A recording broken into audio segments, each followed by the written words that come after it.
Tumepokea kwa masikitiko kifo cha mzee wetu Mhashamu Baba Askofu mstaafu Stanford Shauri, ambaye alihudumu katika dayosisi yetu katika kipindi cha miaka isiyopungua 10, na katika uongozi wake kwa kweli alifanya mambo makubwa mazuri aliyotuasa, na leo katika kuondoka kwake tunayakumbuka. Mojawapo ni kusisitiza upendo, amani, mshikamano, waumini kuwa pamoja, waumini kujijenga katika mazingira yote ya kijamii na kiuchumi. Ndivyo ambavyo tumeendelea kuishi. Kwa hiyo katika kukumbuka, basi tutayaenzi hayo ambayo yeye alituagiza na alikuwa akitusisitiza. Kwa ajili ya baba yetu Stanford Ibrahim Shauri, tunamshukuru Mungu kwamba ni zawadi kwa kufikisha miaka 100 katika uhai wake, na tunajivunia hilo kwa sababu ni wachache sana wanaopata neema ya kufikia hapo alipofikia. Lakini pia hata kwa historia ambayo tumepata jinsi ya kukubaliwa kwake, imekuwa ni faraja kwetu kwamba mtu yeyote anayemtumikia Mungu kwa uaminifu na uadilifu lazima atavuna kile ambacho amepanda. Na baba yetu, babu yetu amevuna kile ambacho alikiishi katika maisha alipokuwa hai hapa duniani. Tunasali hapa kutoka kanisa la kwanza la St. Hilda lilikuwepo huko chini, aliyohamasisha kwamba imetosha kusali kule, sasa tuje tuanze tusali katika kanisa hili la St. Nicholas. Ni yeye kipindi ameingia tu madarakani akasema basi tuhamie kule, tuanze kulijenga taratibu katika kumalizia madirisha na mambo mengine ya ndani. Lakini pia kuna kengele ile kubwa ambayo ameiacha hapa, ilibidi iende Liuli kwenye kasido, lakini Askofu Stanford Shauri akasema hapana, kwa kuwa hili kanisa la pili la kiaskofu, hii kengele itabaki hapa katika kanisa la Mtakatifu Nikolao. Alafu pia aliacha kinanda kikubwa sana ambacho kilitoka Uingereza, akasema pia kwa kuwa ni kanisa pia kubwa, kanisa la kasidro ndogo, kwa hiyo basi kile kinanda kitabaki hapo. Kwa hiyo nayakumbuka hayo.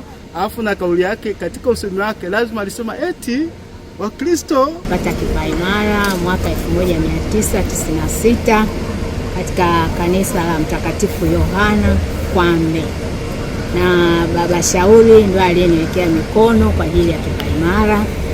Namshukuru sana kwa kweli kwa ajili ya ile huduma, lakini pia alitusisitiza sana swala la upendo, lakini pia alisisitiza sana kila anayewekewa mikono ya kipaimara lazima awe na Biblia kwa ajili ya kujisomea neno la Mungu ili tuweze kupata mwongozo. Lakini nashukuru kwa kuniweka mikono kipindi hicho napata kipaimara. Alisi upendo, amani, utulivu na uvumilivu. Kwa yote nashukuru sana, mpaka leo siku ya mwisho tunamwaga. Nashukuru sana kwa yote. Tumejifunza mengi na ni mengi zaidi sana. Nilipata sakramenti ya kipaimara mwaka 1997 nikiwa kati ya watu ambao tulikuwa mwishoni katika uongozi wake. Ninachokumbuka alivyokuwa safarini akiwa anatoka Liuli kupita kuwapatia kipaimara wanafunzi wake. Ilikuwa kila akifika njiani, kama kuna muumini anapiga magoti, hata kama mpo kundi wote mnapiga magoti, anawabariki.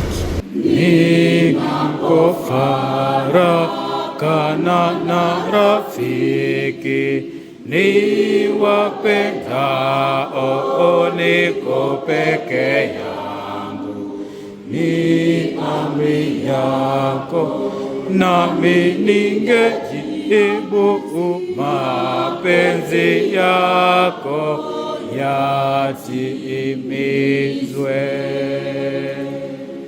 Kwa hiyo tunashukuru sana kwa maisha ya baba, na hata mara ya mwisho alivyofariki, yani kwa kweli huwezi kuamini, ni kama mtu alilala, kwa sababu alikuwa mzima.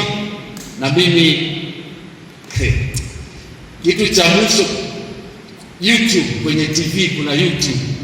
Sasa nilikuwa namsomea vitu mbalimbali, nikwekee kipi uangalie. Sasa kuna moja ilikuwa maswali 4 atakao kuuliza Yesu kwenda mbinguni, atakapofika mbinguni. Akasema niwekee hiyo. Kwa hiyo ndio kitu cha mwisho katika maisha yake kuangalia kwenye TV. Baada hapo anaamka, anaenda kuoga, anakula, analala ndani, anasimika. Mimi nilikuwa namtania katika mambo 4, mzee umequalify yote, yani yote umeshinda. Na akaniambia kweli? Nikamwambia kabisa. Msaada kwa watu, kumtumikia Mungu na nini mengine, kidogo kichwa kijakaa vizuri, lakini yote manne yule babu alikuwa ameyatimia. Kwa hiyo na uhakika huko alikoenda na yale aliyotafakari kwenye ile YouTube, basi atakuwa amefika mahali palipopema.